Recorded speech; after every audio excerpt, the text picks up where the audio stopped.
ابھی تک جو افسوسناک بات یہ ہے کہ بھارت بھی جو ہے وہ پاکستان کے خلاف financial action task force FATF India کی جانب سے کوشش کی جائے گی کہ پاکستان کو دوبارہ گرے لسٹ کے اندر جو ہے وہ ڈالا جا سکے. آپ سوچ رہے ہیں کہ ہمیں گرے لسٹ پہ ایک بار پھر ڈال دیں. ڈالیں. آپ نے ہمیں پہلے بھی 2 بار گرے لسٹ پہ ڈالا. گرے لسٹ وہ لسٹ ہوتی ہے ممالک کی جن کے دہشت گردوں کے ساتھ کنیکشن ہوتے ہیں اور ان کے بینکوں پہ، ان کی فائنانسنگ پہ، ان کی لیوریج پہ، ان کی کریڈٹ ریٹنگ پہ پھر نظر پڑ جاتی ہے. پاکستان کو 1 بار نہیں، 2 بار نہیں، 3 بار ڈنڈا ملا گرے لسٹ سے، اور تینوں بار انڈیا انوالو تھا. تو اب بات ہو رہی ہے کہ پھر سے ڈالیں گے. ڈال دیں یار، ڈال دیں. یہ وکرم مصری صاحب کہہ رہے ہیں، ان کے فورن سیکٹری ہیں. باتیں گرم ہے بازار میں کہ ٹریک 2 ہو رہا ہے. انہوں نے کہا کوئی ٹریک 2 ہو رہا ہے ہوگا. ہمارا پاکستان سے کوئی تعلق نہیں ہے سرکار کا. کچھ اللہ کا خوف تو کریں. آپ پاکستان کو مزید دنیا میں کتنا شرمندہ کروائیں گے؟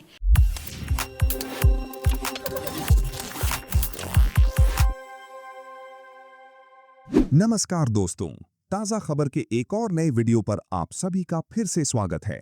दोस्तों, भारत ने फिर से पाकिस्तान को FATF की ग्रे लिस्ट में डालने की तैयारी कर ली है. और सबसे मजेदार बात, इटली ने पाकिस्तान को 20 मिलियन यूरो की लोन दी है. उसके बाद पाकिस्तानी कैसे उछल रहे हैं, देखिए आगे इसी वीडियो में. अगर वीडियो पसंद आए तो लाइक करें, शेयर करें और अपनी राय कमेंट में जरूर बताएं. और ऐसी ही दिलचस्प खबरों के लिए हमारे चैनल को सब्सक्राइब करना बिल्कुल न भूलें. फिर मिलेंगे अगले वीडियो में. तब तक के लिए धन्यवाद. जय हिंद, जय भारत. एक और इशू जो सामने आ रहा है अब, जो बेसिकली नेक्सस बना हुआ है अफगानिस्तान का और भारत का.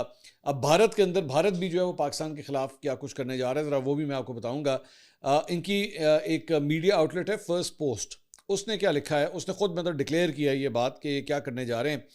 उसमें उन्होंने टाइम्स ऑफ इंडिया को कोट करते हुए कहा है कि भारत मुबैना तौर पर दहशतगर्दी की माली मुआवनत की निगरानी करने वाले financial action task force FATF, ये फैटफ बेसिकली वही इदारा है जिसने पहले पाकिस्तान को जो है वो ग्रे लिस्ट में डाला हुआ था और उसके बाद पाकिस्तान ने बड़ी मुश्किल से जो है अपने आप को उस ग्रे लिस्ट से बाहर निकाला था.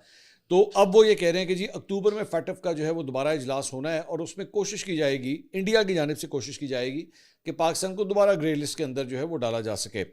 तो उसकी एक बहुत बड़ी वजह जो है वो क्यों ये अटेम्प्ट करने जा रहे हैं, इसकी वजह ये है कि भारत के एक सीनियर ब्यूरोक्रेट हैं विवेक अग्रवाल, वो उनको 1 हफ्ता पहले जो है फैटफ का नायब सदर बना दिया गया है. वो मुंतखब हुए हैं नायब सदर. अब जाहिर बात है भारत से ताल्लुक़ है उनका और वो फैटफ के नायब सदर बन गए हैं. तो और ये पहली दफ़ा किसी भारतीय जो है ओहदेदार की तकर्री वहाँ पे हुई है. तो अग्रवाल जो है वो इस वक्त भारत की वजारत सकाफ़त में सेक्रेटरी हैं और 1 साल की मुद्दत के लिए जुलाई 2026 से जून 2027 तक जो है वो वहाँ पे ये खिदमात अंजाम देंगे. और भारतीय ओहदेदार के फैटफ में आते ही भारतीय रहनुमाओं जिनमें असदुद्दीन अवैसी भी शामिल हैं ने मोदी हुकूमत से मुतालबा किया है कि वो इस नए ओहदे का इस्तेमाल करते हुए पाकिस्तान को ग्रे लिस्ट में दोबारा शामिल करने के लिए दबाव डालें. अंदाज़ा कीजिए कि ये जो असदुद्दीन अवैसी हैं ये मुसलमानों के लीडर वहाँ पे कहलाए जाते हैं, अपने आप को क्लेम करते हैं और वो ये डिमांड कर रहे हैं. तो ये एक और अटेम्प्ट जो है वो पाकिस्तान के गिर्द घेरा तंग करने की जो है वो कोशिश की जा रही है. लेकिन ऑब्वियसली दे विल इंशाल्लाह फेल, क्योंकि पाकिस्तान जो है वो अब काफ़ी हद तक इन चीज़ों में अब आगे आ चुका है और अब इतना आसान नहीं होगा कि पाकिस्तान को जो है ग्रे लिस्ट में डाला जाए. लेकिन आप जो कोऑर्डिनेशन है दोनों की, अफगानियों की और भारतीयों की, वो मैं आपको वो सिर्फ दिखाना चाह रहा था. सबसे पहले तो बात यह है कि अफगानिस्तान इस वक्त टोटल जो है वो मदद कर रहा है सारी की सारी भारत की.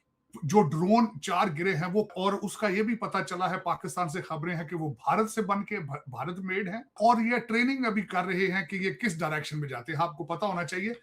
और अभी तक जो अफसोसनाक बात यह है कि उसके पीछे वारदात क्या डालते हैं. ये बड़े पढ़े लिखे लोग हैं. हमारे जो डॉक्टर जयशंकर साहब है बहुत जानते हैं फॉरेन पॉलिसी को, बहुत जानते हैं. मैं उसकी भी अभी बताने लगा हूं आपको फॉरेन पॉलिसी. इनकी फॉरेन पॉलिसी की वजह से भारत देखें दुनिया में हर जगह नाम है उसका, हर जगह.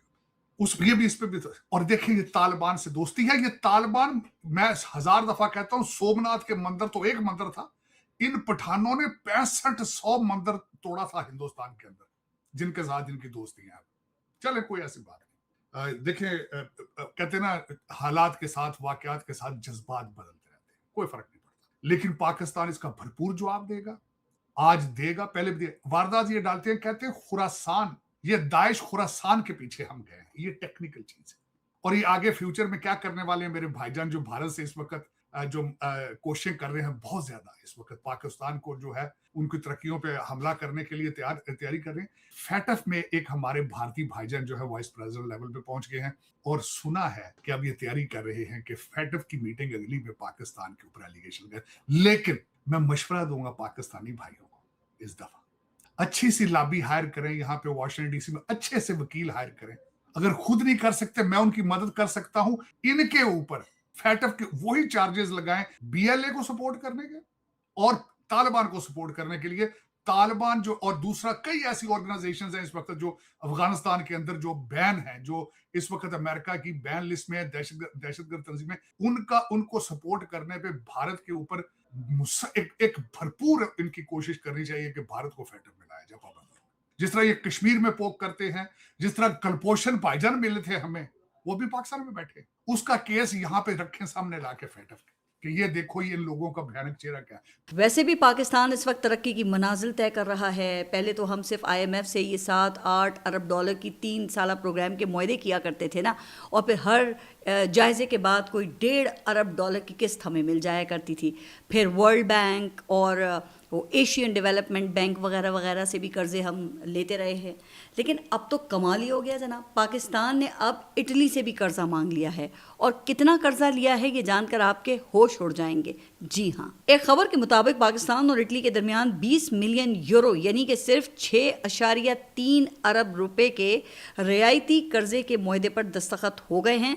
वजारत इक़्तिसादी उमूर के सेक्रेटरी मोहम्मद हमीर करीम और इटली के सफ़ीर ने मुआहदे पर दस्तखत किए और मंसूबे के तहत पाकिस्तान के तकनीकी और पेशा वाराना तालीम और तरबियत के निज़ाम को ज़रई शोबे में मजबूत बनाया जाएगा। तो अब इस मंसूबे की लंबी चौड़ी तफसील बताई गई है, लेकिन आफरीन है भाई इस हुकूमत पर कि इस मकसद के लिए 6.3 अरब रुपए ये हुकूमत नहीं निकाल सकी। अब ये हुकूमत हर साल आवाम से 15,000 अरब रुपए टैक्स वसूल करती है।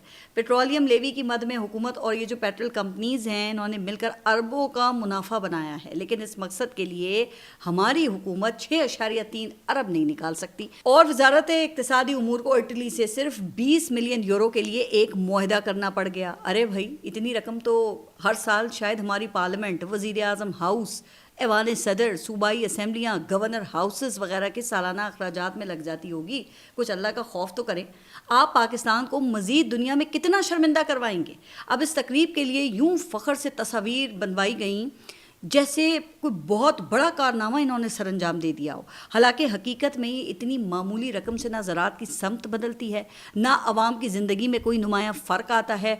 असल ज़रूरत तो देखें ऐसी पॉलिसीज़ की है ना जो मुल्क को कर्ज़ों के सहारे चलाने के बजाय इस्लाहात करें, किसान की मदद करें ताकि वो बरामदात बढ़ाएं। हुकूमत पाकिस्तान में सरमायाकारी लाए और मईशत को अपने पाँव पर खड़ा करे, वरना ये छोटे छोटे कर्ज़ों पर जश्न मनाने की रिवायत ये वही कभी ख़त्म नहीं होगी।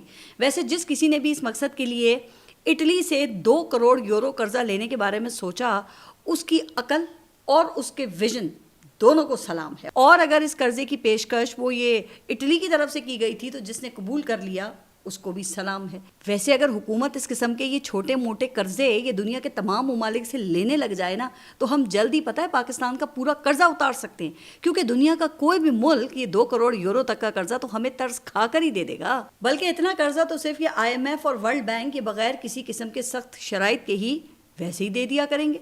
वैसे भी कर्जा लेना तो हमारी आदत बन चुकी है। अब हाल ही में जारी एक रिपोर्ट के मुताबिक जनूबी एशिया के गैर मुल्की कर्जों के बोझ तले दबे पहले 8 ममालिक में पाकिस्तान वो दूसरे नंबर पे है। अब 2026 की रिपोर्ट के मुताबिक पाकिस्तान पर कुल बैरूनी कर्जा 138 अरब डॉलर है, यानी कि आबादी के लिहाज से पाकिस्तान का हर शहरी $530 का मकरूज है। बांग्लादेश का नंबर तीसरा है जिसका बैरूनी कर्जा 102 अरब डॉलर है, जो फी शहरी $590 है। तो इसमें हमारे लिए तो कोई नई बात नहीं है। इनके अपनी अता कर दें कि जिससे मैं भी देख सकूं कि हर तरफ दूध और शहद की नहरें बहती नजर आए। वो तो कभी भी नहीं हुई। देखें, अगर आप समझते हैं कि कर्जों के पैसे लेकर आपने मुल्क की मईशत के अंदर बेहतरी लानी है तो उस तरह नहीं होगा। सर आप खत्म, bye bye, tata, good bye, गया।